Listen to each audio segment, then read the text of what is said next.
Hi, this is Michael Buffer, and let's get ready for EJ Boxing Live. Mr. Bashir? Yes, sir. Oh, yeah. Yes, how you doing, sir? We got some rumors, yeah? There's rumors that you might be there's rumors that you might be helping out AJ in his camp or something, like training AJ. That can't possibly be true, that I could be helping AJ. Either I'm going to train AJ or I'm not going to train AJ. But AJ needs help. He needs a trainer. He needs somebody to teach him how to fight, how to offend, and how to defend. I'm not putting anybody down, but, you know, it seems to me that there were a lot of things done wrong in that fight, you know, and he needs a good teacher. That's what I'm saying. You know, he needs... Go ahead. There were a lot of things done wrong in the corner that perhaps even leading up to the fight. I made reference to that some years ago. At least 3 years ago, I said that AJ was a disaster waiting to happen. You did? I mean, I saw the things that he was being taught, and I thought they were inadequate at this level. You're the heavyweight champion of the world, so you have to come with something different. You know, you have to come a little better. What went wrong Saturday? Huh? What went wrong? What was AJ's major mistake? I mean, he put him down, but what was his mistake? I mean, you can't get better than putting a guy down. What did he do? What was a mistake? Little mistakes. I saw, like, in the corner, when he came to the corner, I saw him with his arms raised up on the ropes. That's a no-no in professional boxing. Even a novice trainer knows that you don't allow the boxer. I don't make it a habit of talking about the things I see wrong, because it's like I'm training the trainers. Mm-hmm. You know, when you ask the trainers after I speak, they always say, "Oh, I do that." You understand? So I don't like to talk about the things I see wrong. Let the other trainers see something wrong. You know. But when I make mention, I'll make mention of these things. Even a novice trainer knows that you never let a fighter leave his arms up on the ropes. That's robbing him of his breathing apparatus. You understand? Mm. And I saw nobody was pulling his cuff out in the corner. That's robbing him of at least a third of his breathing. Oh yeah, you know. Right. Yeah, that's good. Yeah. That's so right. I noticed that. I noticed that over and not just this fight, but in other fights. You understand? So I mean, you have a first grade teacher, you have a second grade teacher, and so on. Mm. But when you get ready to go to college, you leave your high school teachers behind and you go on to professors. Am I right? Yeah, he's got amateur setup. He should be training in a professional setup. That's what a lot of people say. You're absolutely right. The way they trained him was like he was still an amateur. Yeah, that's right. And I've seen this over and over, and I've made mention of it. I said that he was an accident waiting to happen. Absolutely. Ruiz, AJ, I looked at AJ's expression that he had inside the ring prior to the fight beginning. When they were doing the introductions, I looked at the AJ's expression that was on his face and chewing the gum shield and getting rubbed down in the corner. I said, what the heck is going on here? You know? Mm-hmm. I mean, can you imagine that happening to Evander Holyfield or Mike Tyson or Riddick Bowe or Muhammad Ali? No, that didn't happen. They came in with an authoritative expression on their faces. AJ came in that ring the other night, and he didn't look like he was here nor there. Mr. Bashir, so let's go back to the weigh-in, right? No, the press conference, because I brought it out, and I want to hear what you have to say. So in the press conference, yeah, they had a face-off. AJ handed over. Now you've been with Vladimir now, and you've been around Lennox Lewis, right? So I'm gonna ask you straight. AJ handed over his belts to the challenger Ruiz, right? I was appalled that AJ would do that. What did you take when AJ did that? Is that going into his mental preparation? That his head wasn't really there. Why would he do that? I thought it was very peculiar. I had never seen that before. See? That's what I thought. Yeah, go ahead. It was a very peculiar thing, a very peculiar stance. I can't imagine the greats of the past ever doing that. I can't imagine them doing that. So it caught me completely off guard when he did that. I said, this is a strategic move. I said, this is the first time I've seen something like this. All right, we got some. Yeah, Mr. Bashir, we got some panelists. Yeah, so I'm gonna go one by one. McGregor, have you got questions for Mr. James Ali Bashir pertaining to the fight? Go ahead. Most definitely, Mr. Bashir. My name is Mark. Pleasure to meet you. I'd just like to ask you one very specific question. We saw in the fight Anthony Joshua not respond to the instructions of his corner. Rob McCracken was telling him he needed to fight long, get on his jab, and AJ came out throwing hooks. When a fighter isn't responding to a trainer, what should the fighter do in his next actions? What should his next actions be, in your own opinion? Is that question, what should the trainer's actions be? No, what should the fighters do after if they find that they're not responding to the trainer's instructions? After the fight, afterwards, after the fight is ended. After the fight is over, I can't understand what you said. You said after the fight is over? Yeah, should he look for a new trainer? Should he keep fighting that trainer if he's no longer responding to the instructions of the trainer? Well, that to me would seem... There was some mention that AJ may have been concussive when he came to the ring. All right? There were some rumors that he had been injured in training. He had been knocked out or knocked down a couple of times. I don't know which one of the rules was valid, and I don't know if in fact that happened. But there was rumors that he may or may not have been concussive when he came in the ring. If he was concussive, then I can understand him acting peculiar and not responding to the trainer, because he's not going to respond to anybody if he's concussive. I just think there were some critical mistakes made coming into the ring. I think that what AJ needs now, if he decides to continue, I think that he needs a teacher that he can respect. He needs a teacher that he can respect and focus on what the teacher is teaching him. You understand? So, it's neither here nor there what might have happened in that corner. Absolutely. All right. Edge. No, not actually. Yeah, Edge. You have a question for Mr. Bashir? Yeah, I got a question. Mike from Edge 50 TV. How's it going? Quick. We've heard a lot of things. I've seen it as well. That there's a lot of the time boxers these days, especially when they get to a certain level, they go on holidays for long periods of time, and they seem to only train when they have a fight coming up. Do you feel that? Obviously, people can advise for Anthony Joshua to change trainer, but do you think that that kind of situations where you go on holidays for a long period of time, only training in camp, can be hurtful to his career down the line? Well, fighters today are different from the fighters of the 40s, the 50s, and the 60s. The fighters of the 40s, the 50s, and the 60s, they never got but so far above their training weight. The fighters today, they'll explode. They'll go 30, 35 pounds, sometimes 40 pounds over the weight. Whereas in the old days, fighters didn't do that. You would find fighters to be 12, 13 pounds overweight, but they wouldn't go, all out. They wouldn't go to a barbecue and gorge themselves. So that can relate to vacationing.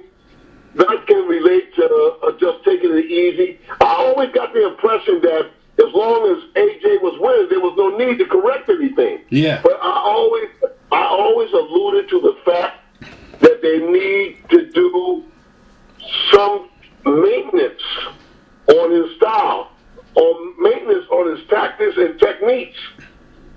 They need to do maintenance on that, And nobody did, because AJ was winning.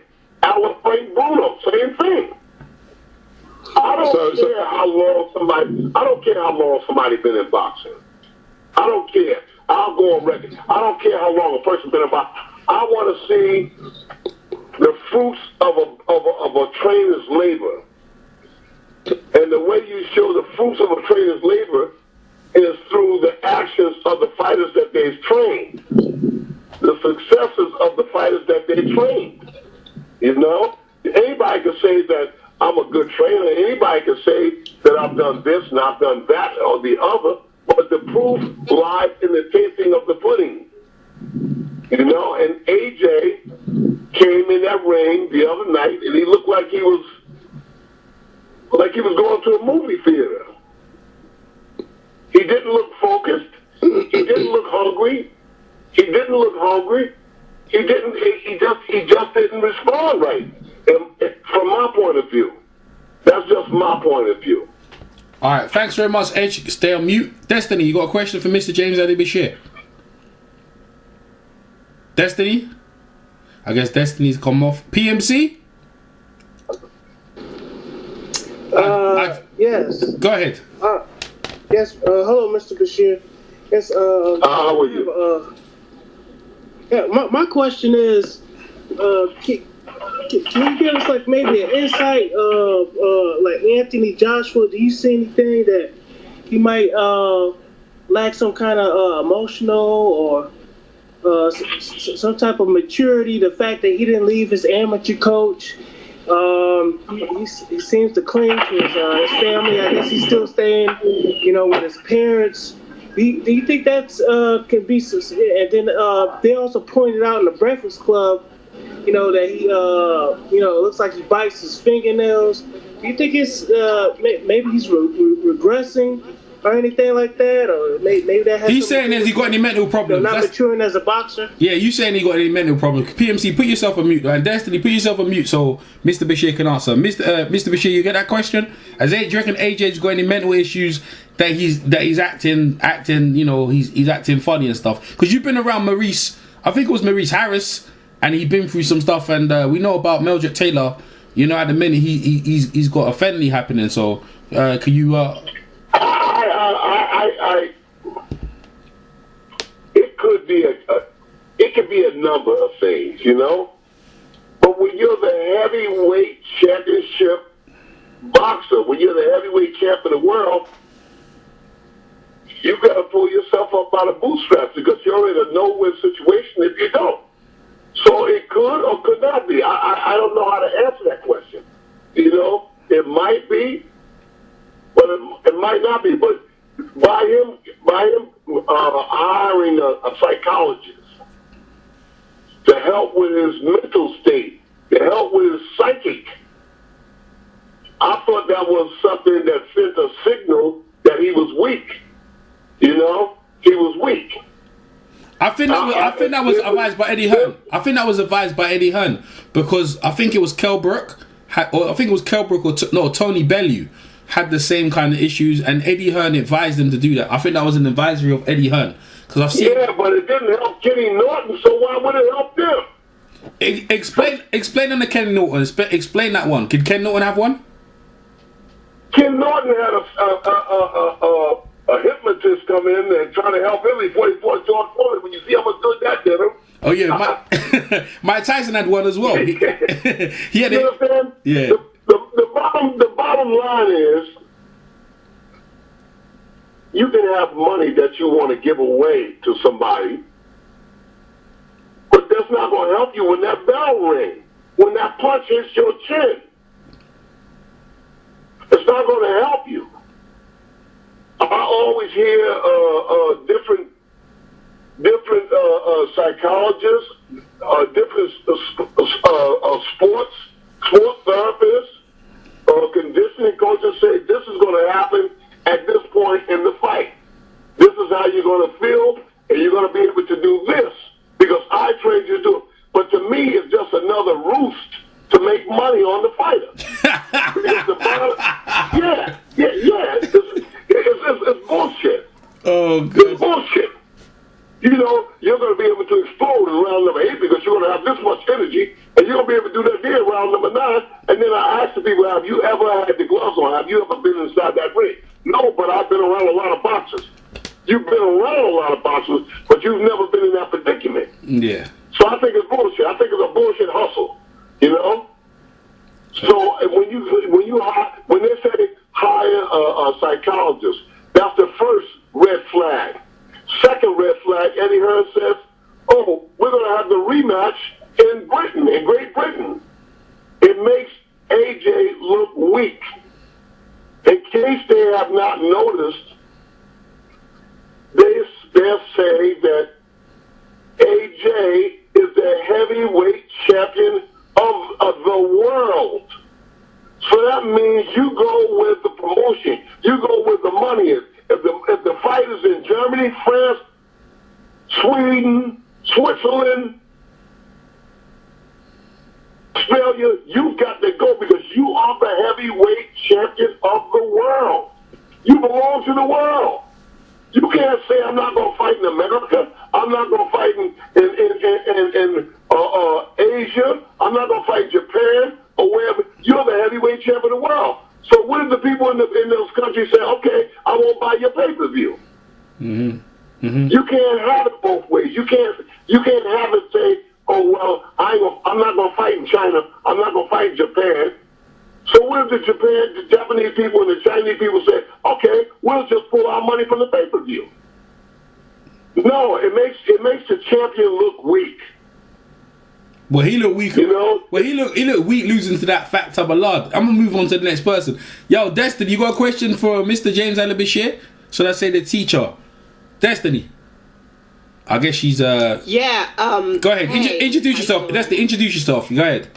So hey, my name is Destiny. How you doing? I just want to ask, I feel like AJ shouldn't take the rematch. Do you really feel like AJ should take this rematch coming up? You know, I've heard that from a number of people that I've spoken to after the fight, and I'm for it and I'm against it because mentally he might not be prepared for it, and the worst thing that can happen is that he get knocked out again by the same guy. You understand? So yeah, your question is a valid question. He may not want to see Ruiz. Emotionally, mentally, he may not want that. It may be too much too soon. That's Eddie Hearn. That's the promoter talking. You know? I don't think that Mike Tyson should have fought Evander Holyfield right back. Yeah. Got his ass whooped. They wanted that money. They wanted that money, innit? Well, this is about money, isn't it? I think that Mike Tyson should have fought 2 fights before he came back to fight Evander Holyfield. Well, your boy Vladimir didn't come back when he got his ass whipped when he lost against Corey Sanders. Now he let his brother go in there and do that. You know what I'm saying? But sometimes you take a fight or two just to get your balance back. The question that she asked was a very valid question. Should or shouldn't he take the rematch? Yeah. So what are you saying? And I don't know. Well, it depends on his mental state. It depends more on his mental state than anything else. Well, his mental state. He just came out, got a video today saying he didn't have no panic attacks. He didn't get knocked out in sparring. He said he's fine, and he said he got no excuses. And he said he wouldn't take he said he wanted to take the rematch in America or the UK. So that was his last response to that. But that was a very good question, Destiny. Yo, Dwayne, do you have a question for Mr. Bashir? Yeah, I do. Hi, Mr. Bashir. It's Dwayne here. I wanted to bring up 2 things that I see about AJ that I want to know. Do you think they haven't addressed just to the fact that he hasn't won? That he's been winning and he hasn't suffered a defeat? Or do you think he just has a bunch of yes men around him, in my opinion, which I believe was he seems to always get hurt by the left hook. And also it's his weight. Yeah, that's his kryptonite. That's his kryptonite. His kryptonite, the left hook. But yes, and he invites getting hit with the left hook because of the way he delivers his right hand. Okay. You know, it's up to the trainers to recognize a boxer's weaknesses as well as recognizing the boxer's strengths. His strengths. The trainers got to recognize that. You know, I had Maurice Harris, and Maurice Harris couldn't throw an uppercut. As beautiful a boxer as he was very bad throwing the uppercut. And so I would tell him in training, I said, leave the uppercut alone. Because every time he threw that left uppercut, no, the right uppercut, he would get in trouble. Every time he threw it was just something that he couldn't do good. So I would tell him to leave it alone. Put it in mothballs. Don't use it. Because I recognized there was a weak point on him. And no matter how much we've trained to correct it, he just didn't throw the punch good. So I took him away from it completely. I would never tell him to throw the punch. Because he always got in trouble. And that's what the trainer's job is, to recognize the weaknesses of the fighter.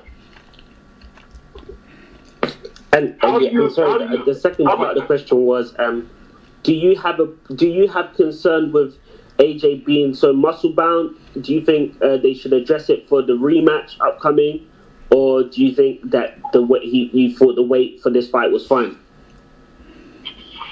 I think that it's a whole lot of things, but I think it's more mental than anything else.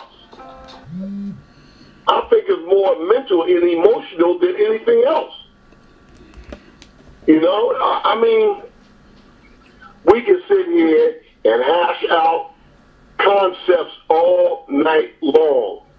But I think, from my experience in boxing, I think it was mental. It was more mental than anything else. He just looked like he didn't want to be there. Well, 100% there. I know who wants to be there. Usyk. How you think your man Usyk? Now you train Usyk. Now how you think he'll fare against Ruiz? Usyk could take Ruiz to school. Usyk could spank Ruiz. That tough man stuff ain't gonna work with Usyk, because Usyk's seen the toughest of the toughest, and it's not gonna impress him. Yeah, Ruiz is tough, man. He needs some tenderizing. He's very tough, right? He's a tough kid. Ruiz is a tough kid. That explains it for a 31-1 record. Mm-hmm. He's a tough kid. You know, he's not no passive guy. He comes to fight. But you have to have more than coming to fight to beat Alexander Usyk. And Michael Hunter might even beat him. Mm-hmm. Michael Hunter might beat him, you know? I can see that. Because they're clever. Alexander Usyk and Michael Hunter are clever boxers. The name of the sport is boxing, not how big your muscles is, not about how physically strong you are. The name of the game is boxing. How to control the boxing, how to control the points department. You know, that's what the name of the game is. 100%. So anybody who thinks that slugging is the name of the game, they can think again. They're not going nowhere. All right, we're going to go around one more time, Mr. Bishop. We know you're busy in that. Actually, what's going on with your fighter, Serenko? What's happening with him? Serenko is moving right along. He's 11-0 right now with 10 knockouts, and he's moving right along. Vlad Serenko is anxious to go. He wants to move into the upper echelon of the heavyweight division, and I'm wisely trying to hold him back until I know that he's ready. Who you want? But his enthusiasm says that he's ready now, but I'm telling him he may not be. Okay. I just want to be correct when I make the move. Who you looking for? Joe Joyce? We got loads of fighters over here. Joe Joyce, Daniel Dubois. Who you want? Nathan Gorman? Who you want? I don't want to name none of those guys yet until I show that my guy is ready. I feel that, Vlad Serenko has been in the ring with Joe Joyce. He's been in the ring with Daniel Dubois. He's been in the ring with Stavern. He's been in the ring with Michael Hunter. Vlad Serenko don't turn down no sparring from nobody. But I'm not so egotistic with the fighter just yet. I want him to have a few more fights, comparable fights, so I know that he's prepared when he steps in that ring. I love Blasarico. I love him. He's a beautiful boxer puncher. Are you the manager? Because I don't want him getting away now, like Usyk. Have you made yourself the manager in this one? Look, let me say this to you. I've been in this sport for 50 years of my life. Yeah. It doesn't matter whether you're the manager, the promoter. It doesn't matter. If a person doesn't want to be with you, it's not going to happen. All right? So I don't worry about that. All I do is go in and do the job. And if a person has vision, if a person has insight, then they'll cherish me. They'll cherish me because of my knowledge of the business and my knowledge of the sport. So I don't go in there worrying if a guy's going to leave me. If a guy want to leave me for a few dollars more or whatever else they might want to leave me for, fine, go away. Because if a fighter don't want to be with me, I don't want to be with the fighter. It's not worth it. Mm-hmm. What is worth it to me is peace of mind. I want to be happy. I want to be comfortable when I'm training the fighter. I don't want to be worried about what the fighter is thinking, about what he might do or what he might not do. I gotta, look over my shoulder every time. I don't want to live like that. I'm a solid trainer, and if people know, and the fighters appreciate me, then they'll embrace me. If they don't, they'll go. No big thing for me. All right, that's true. Your man's Jonathan Banks has got Triple G. What's your take? Well, we have to wait and see if he can make it. You got to wait and see if he can make an impact on Triple G. I think Triple G is going to fight like Triple G. We have to see if at this stage of his career, can a new trainer make the difference in his style? He's well suited in his way, and we have to find out what's going to happen. 100%. McGregor. Last question's coming round now. Go ahead, McGregor. Yeah, I want to move slightly away from the Joshua topic, and I want to go to Wilder's upcoming match against Luis Ortiz. Wilder in the last fight, he got the stoppage, but in I think it was the 7th round, he looked flat on his feet against Ortiz, and Ortiz came within a whisker of stopping the man on his feet. Do you think there's anything Luis Ortiz could do to cause another shock in the rematch? I think he got some help. I think Wilder got some help in that fight. I think Ortiz had him in some trouble. I think Ortiz had him in some serious trouble there. So you're right. Ortiz had him in a little bit of trouble there. So the pros and cons said that they should do it again. And let's see what happens. But Wilder, he has that equalizer in that right hand. You got to watch out for it, But I think that Ruiz had him Ortiz had him in some trouble, and that he got a bye when they called him back in the corner. They gave him the break that he needed. McGregor. Okay, thanks, McGregor. Destiny, you got a question for Mr. Bashir? I think Destiny's bounced. No, I'm good. I don't have no question. I'm good. Okay, cool. Dwayne? Yeah, I got one more question. Go ahead. It involves Deontay Wilder. What I wanted to know is, do you now that we've seen someone like Andy Ruiz, everybody knows. Now most people know that he can fight. Do you think that the heavyweight division is more wider than people assumed it to be when they were saying that it was a three-headed monster? Do you just see it as a top tier, a top heavy division where like the top 6 are great and then the rest are far behind? I never say that about the heavyweight division because I'm in a place. I'm a world traveler. I'm always going somewhere. I'm always in different countries, and I always see what the general masses doesn't see. So I'm never down on the heavyweight division because there's a lot of good heavyweights out there that people haven't even heard of yet that can really offer some threats. At this point, some guys are 17-0, some guys are 21-0, some guys are 25-0, some guys are 16-5. Are real threats. They're real threats. They can fight. So I don't look at it like that there, you know? Cool. PMC. Unmute yourself, PMC. You have a question for Mr. James and Bashir?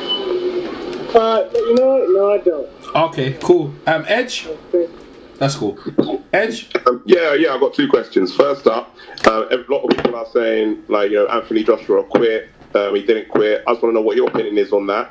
And also, you was talking about up-and-coming heavyweights. I just want to know what you think is the most promising heavyweight out there at the moment. Who I think is the best heavyweight out there in the moment? Yeah, and he asked you about what you think about mute yourself, Edge. And he asked you about what you think who's the most promising heavyweight coming through, and what do you think about did Anthony Joshua quit? It's two questions. Should he quit? No, did he quit? Did he quit in the fight? Did he give up in the fight? Did he say he didn't want no more? And I thought that the conversation between him and the referee was a very peculiar conversation because it looked like Anthony was in his living room. He has arms on the ropes and he was all calm and relaxed, and the referee was just as relaxed. He just waved it off, and Anthony calmly walked to the corner. he made a feeble half attempt to say I'm all right, but apparently the referee knew what he was talking about. Well, he turned his back. You know? He turned his back and walked away. The referee said, "Do you want to continue?" He said, "Yeah," but his arms are still on the rope. So that's where the referee called it off. Right. That's why. Right. Yeah. So. Right. Who's the next promising heavyweight coming through? I like Alexander Usyk and I like Michael Hunter. Why? Because of their boxing skills. You know, because of their boxing skills. I like Alexander Usyk and I like Michael Hunter. Cool. You know, I know there are people out there in fan land and pundit land that's criticizing me for that. But I like Alexander Usyk and I like Michael Hunter because they're slick, they're crafty. I'm not looking at muscles. I'm not looking at power. I'm looking at skills. And right now, these guys are showing me the skills. Mm-hmm. Dillian White could throw a monkey wrench in there against either one of them. Because Dillian White is a tough guy. What do you think about Dillian? What do you think about Dillian? What do you think about Dillian? I think he's tough. I think he's tough physically and mentally. I think he's a tough guy. He's a fighter. Well, you've been around him now, and I remember that time you didn't. I've been around him. Yeah, I've been around him a few times. I know you didn't back him in one fight. And he was upset with you, so you know what I'm saying. I think I didn't back him in the AJ fight. Yeah, and I told Dillian. Yeah, you did. I told Dillian. I said, look, Dillian was just coming off a 2-year suspension. He had 3, maybe 4 meaningless fights. And I expressed my feelings to him. I said, I don't think you can beat him right now because the fight that you've had won't prepare you for AJ. I said that the momentum lies with AJ, that maybe you should avoid this fight until you got a couple of good fights, comparable fights that will prepare you for AJ. And he got a little upset with me, but I just gave my opinion. I didn't put him down. I never put fighters down. Well, you was right. I just said, go ahead. I was right. Yeah, you was. I was right. Yeah, but he learned that. He was the first one to put a chink in AJ's so-called armor with the left hook, and then Ruiz was the one to put another left hook on him to finish him off. So, but you was right though. Maybe in a couple more fights, it would have been a different fight. What do you think, Dylan? I just think that people, and probably a lot of people in Britain and America, I just think they underestimate Ruiz. You know, they look at his physical stature and say, oh, the guy's just a fat guy. No, but he's a good fighter. EJ. 1 minute. Go ahead, Mr. Bashir, go ahead.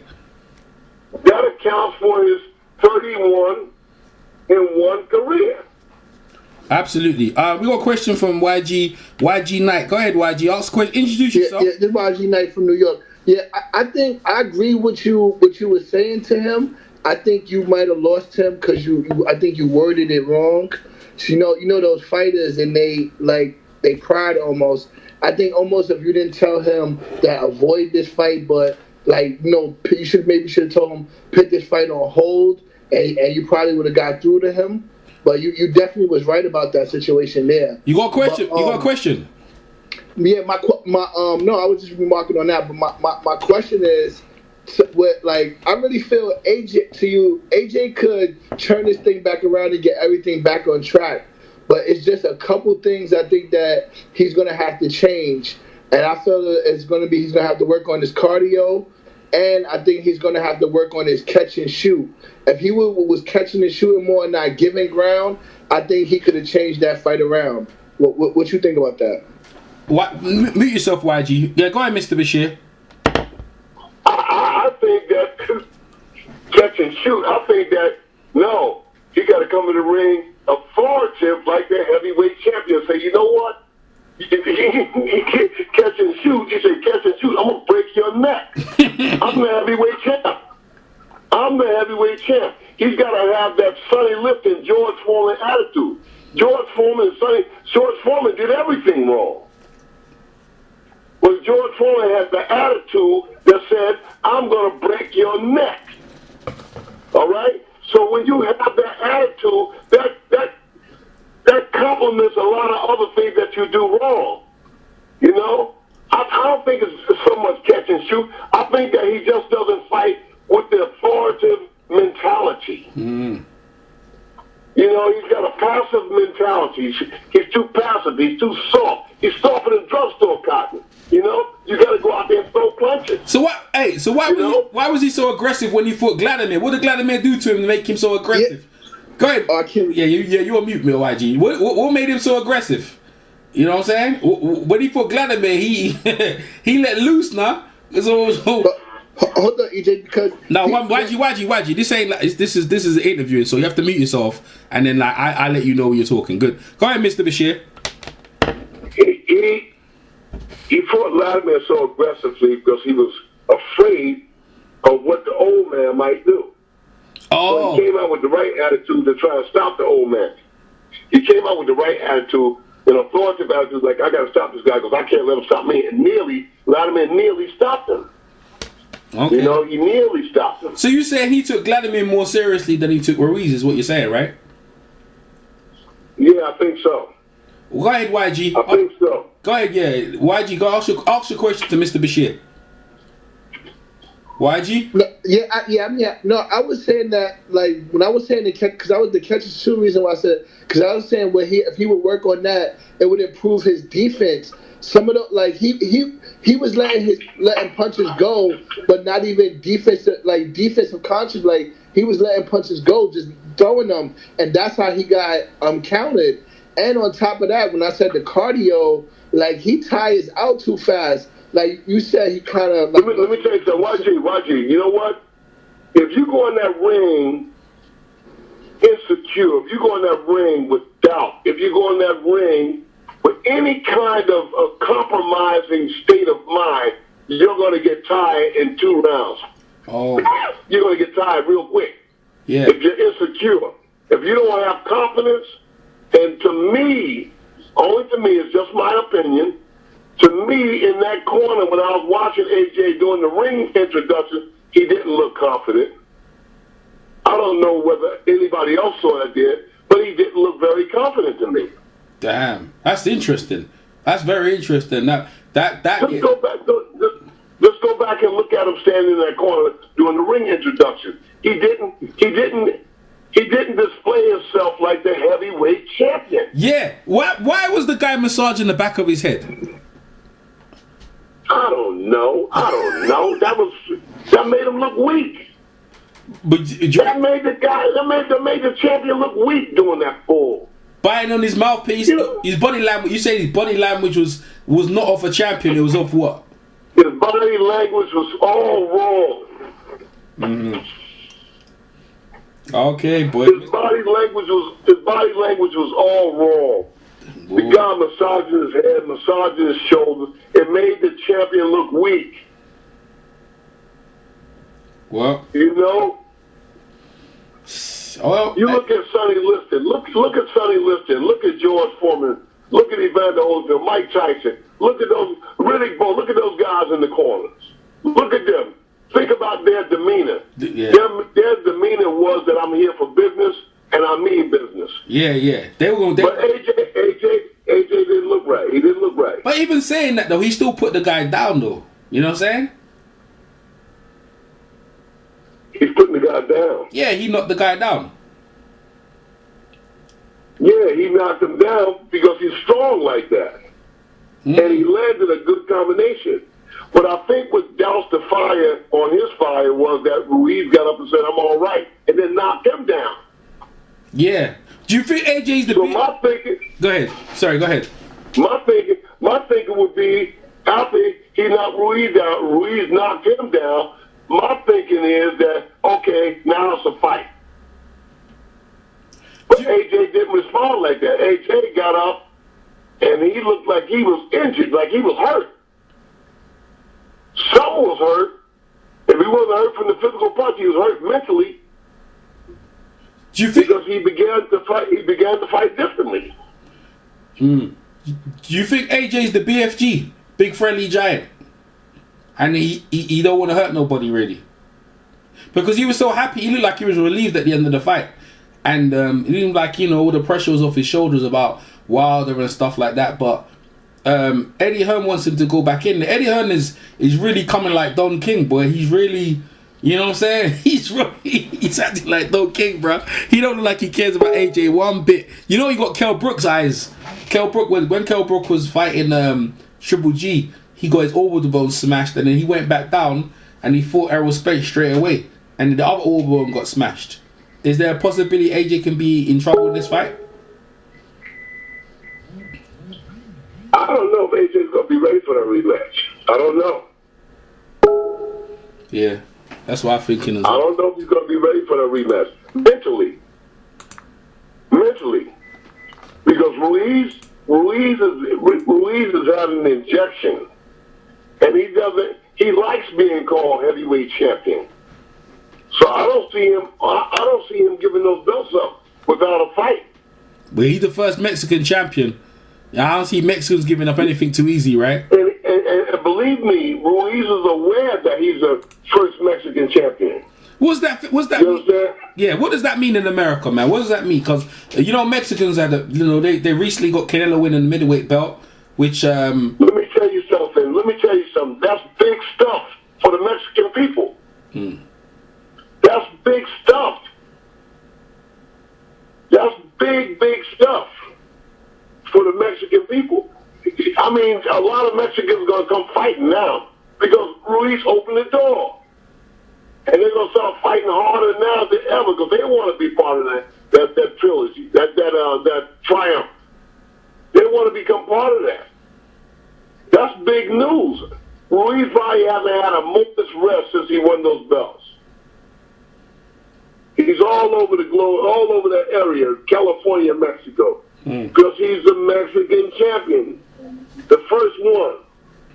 He's not a bad fighter either. I'll tell you that right now. I've seen him fight on a few occasions. He's not a bad fighter. Yeah, he's exciting. And Ruiz lets whoever it is that he's fighting, he lets them know from the opening bell that I'm here to fight. What's with the belly? He looks like Kung Fu Panda. It's a strange one for people to watch, yeah, because you've been around fighting. Well, you look at Adam Kanaki. Look at Adam Kanaki. Yeah, he's big, but he's tall though, isn't he? He's like 6'6". He ain't the same. Like he's kind of tall. He is like he does. Adam Kanaki is not 6. I don't think he's 6'6". He's tall though. Yeah, but he's still sort of like the stature of Ruiz. But both guys come to fight. Yeah, they do. Yeah, they're pudgy. Yeah, they are pudgy. Yeah, they come to fight. These guys are punchers. They're deliberate fighters. They're not no cutie pies. So are you saying he's like two-tone Tony Colotto? That kind of fighter? No, those guys look like Atlas next to Two-Tone Galinto, you know? Two-Tone Colotto, yeah. Yeah. Those guys look like Charles Atlas next to him. Yeah. But I'm saying boxing is not a body beautiful contest. All right? Mm-hmm. I mean, if you look at Joe Frazier's stature, Joe Frazier was like a little pudgy guy. You know, he was really a little flabby guy, but he beat your brains out, you know? Well, that's what it looks like. Beat your brains. Ruiz looks the same though. Ruiz, I'm going with Ruiz. I think okay. Let me give you some matchups, right? How you think he'll fare against Wilder? Because I'm gonna pick Ruiz against Wilder. What do you think? You think that's suicide? I think Wilder knocked Ruiz out. I think Ruiz can take the shots now. You don't think he can take them? Wilder. I don't know about that. I don't know about that. Nobody can think that. Wilder got something different in his right hand. Yeah, but that's what we fought. Wilder got something different in that right hand. Yeah, but we fought the same with AJ though. He ate that like Pac-Man. He ate that up, bro. I always said that I hope that Wilder and AJ meets before one of them loses and take all the luster off the fight. Yeah. And now that it's happened, the AJ fight and Wilder, who wants to see it? I don't. Well, okay. Well, maybe it's like Manny Pacquiao and Floyd. Pacquiao lost, and we still watched it, and people paid the money. Maybe the fight's bigger now. Is AJ more? AJ's more famous now, even though he lost. He's more famous now than when he was winning. No, I think that now after that day, I just don't see what he can do with Wilder. Oh yeah. It took a lot. It took a lot of luster from the fight. Okay, that's true. It took a lot of luster from the fight. If AJ and Wilder had fought yesterday before that fight, they could have made a ton of money. It would have been the biggest fight ever in the history of boxing. Well, that goes into the question: should Wilder have took the $100 million that the Zone gave him? Should he have took that money? I don't know how he can turn down $100 million. He turned it down. Good gracious, $100 million is $100 million. Yeah, exactly. He turned it down. Do you think that was a mistake? We can't determine whether it was a mistake or not until life goes forward. Then we'll find out if it was a mistake. We would certainly do. From where I'm sitting at, you don't turn down 100. You don't turn down that $100 million. That's how much. I'll take it. I'll make the mistake by taking it. Well, damn, I made a mistake, but I got $100 million. You know? Yeah. Damn, I shouldn't have took that 100. Damn, I shouldn't have took that $100 million. But I took it. I gotta live with it. I gotta live with that $100 million. Yeah. Yeah. Well, 100 million. Yeah. It was reported that the Zone offered them $100 million. He turned it down, and because they wanted him to fight AJ next after the Ruiz. So he wouldn't have mattered anyway, because AJ would have lost to Ruiz anyway, or would he? I don't know, but he would have got. At least Wilder would have got paid though. Tell you that. He turned down $100 million because Canelo got 120. They offered Wilder 100. Yeah, well, I think you should get in that window when you got an opportunity. I think so as well. You know, all I can see with AJ right now, I can see the who's who of the heavyweight division circling the wagons. Joe Joyce, Dubois, Pulev, Dillian White. I can see all those guys outside of this house with lunch boxes saying I'm next. Oh, against Ruiz? No. Against AJ? They're gonna be laying outside AJ's house. But AJ been flattened. Why they want to fight him for? He been flattened. Why they still want to kick him down when he down? Well, the same thing for Ruiz too. Oh, that's true. They're gonna be laying outside his house saying, "Okay, I'm next." 100%. Mr. Bashir, you always been great. I really enjoy this interview, man. Mr. Bashir, what have you got up and coming? Anything you got up and coming? I know you got Glasarenko, so you got anything else happening? Yeah, I got something up and coming, something big, you know, and I'll talk about it later because we haven't got the contract signed yet, so I don't want to go say nothing. But I got something really, really lively getting ready to come up. Oh, that sounds good. Is it in America, UK? Where it gonna be? It's gonna be in America. All right, that'll be good. That'll be good. All right, Mr. I got something. I can't go public with it yet until the paperwork is done. You know, when I got the paperwork done, I'll go public with it. But there's a big fight coming up, a big fight coming up, and trainers going against the champion. Ah, okay. You can't say that's which weight class or nah?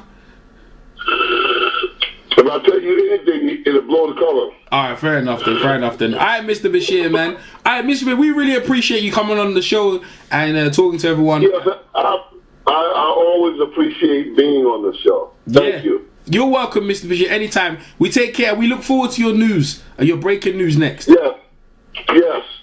All Thank right. you. You're welcome. Take care. Bye-bye. DJ Boxing Live here.